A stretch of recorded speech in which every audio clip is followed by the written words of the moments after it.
Вот вам доказательство, что ты можешь преуспеть в мирском. Можешь быть успешным в этом мире. И при этом преуспеть в религии. Не обязательно предавать религию.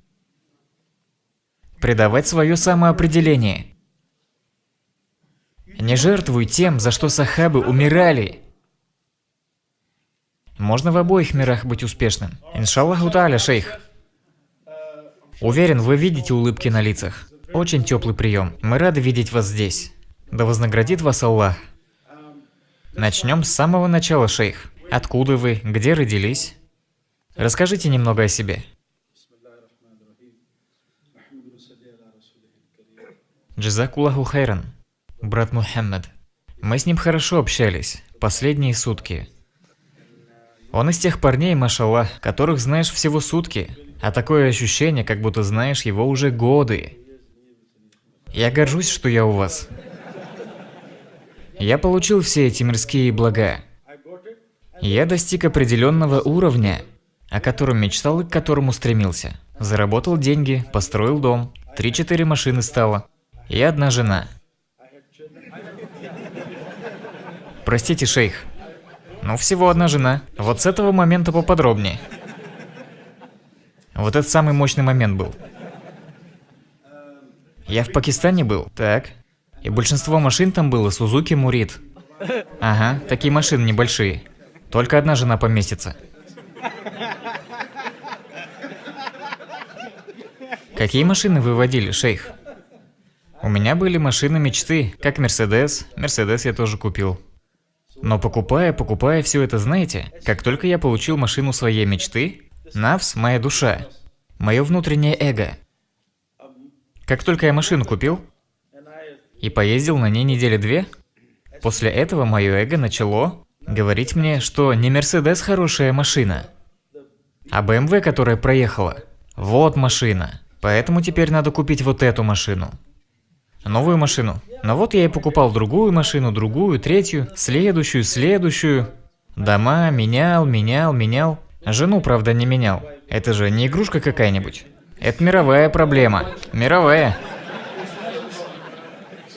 Интернациональный вопрос. И вот я менял все это, и это стало похоже на аят Корана, где адский огонь, когда в него бросают грешников, говорит: нет ли добавки, а душе сколько ни кидай, никогда не скажет хватит. Еще надо, еще. Моя душа хотела большего и большего. И вот это было первое, что я осознал. Потом я был в Америке и увидел, что Майкл Джексон умер. Мне его так жалко стало. Помню, говорилось, он миллионы долларов зарабатывает. Это кто, простите? Майкл Джексон. Майкл Джексон. Миллионы долларов зарабатывал. А после его смерти, его активы принесли ему еще 700 миллионов долларов. И я подумал, вот ведь как бывает. Мы вот говорим, баракат. Но в чем баракат? Где миллионы долларов? Все. Было время, когда я слушал песни. Я приехал в Австралию, я был большим фанатом одного певца. У них была группа. Я хотел поехать на его концерт, но днем раньше он повесился. Я был также фанатом другого певца. С одним из моих лучших друзей, Джунейдом Джамшидом.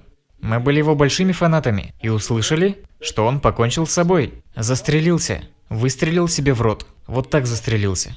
И много таких историй о знаменитостях, которые слышишь среди людей. Слышишь снова и снова. И тут я понял, куда я иду. Вот есть два инстинктивных чувства. Мужчину интересует слава и деньги. И на определенном уровне человек понимает, что у него достаточно денег. Хорошо пожил, и славы хватает. Но зачем все это?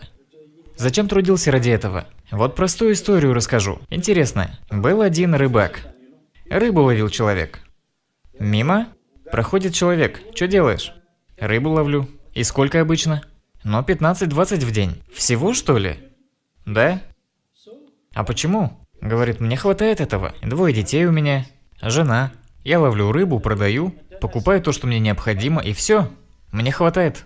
Ну нет, тебе больше нужно. Зачем? Потому что если ты будешь работать 10, 12, 14 часов, больше наловишь. Вот сколько? 50-60. Но мне, говорит, хватает 20, зачем мне больше?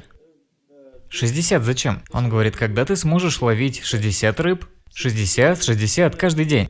Продашь, деньги будут. Еще одного рыбака наймешь. Да мне хватает. Ну ты сможешь сотни рыб ловить.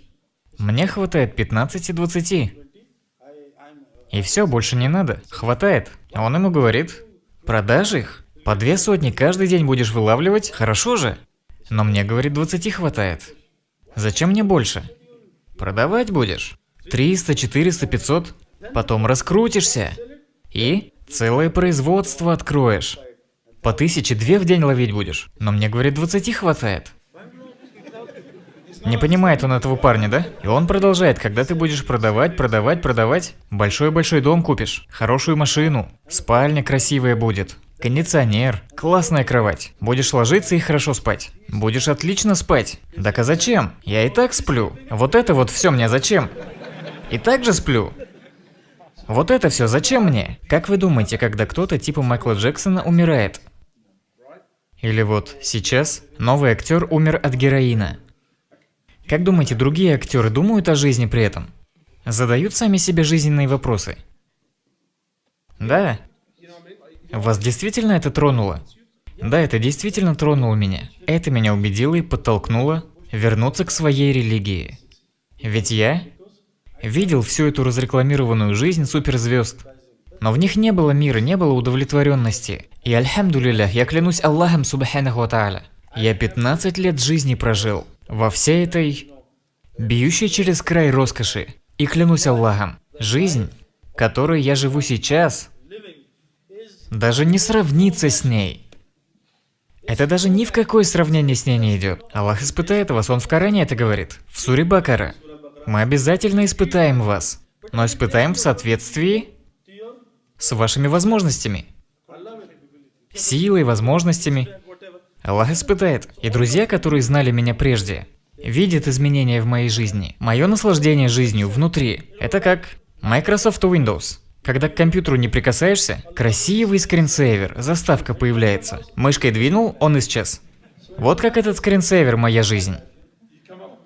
Красивые примеры вы приводите. А шейх, иншалла, прежде чем я перейду к вопросам-ответам от братьев, если вы не против, я бы хотел рассказать вам хадис. Да, конечно. Вот достоверный хадис. Аллах, пречист он Всевышний, сказал своим ангелам. Говорит ангелам: отправляйтесь к моему рабу и заберите душу его ребенка. И ангелы сделали, что Аллах приказал. Забрали душу его ребенка. И Аллах спрашивает ангелов: вы забрали душу ребенка моего раба?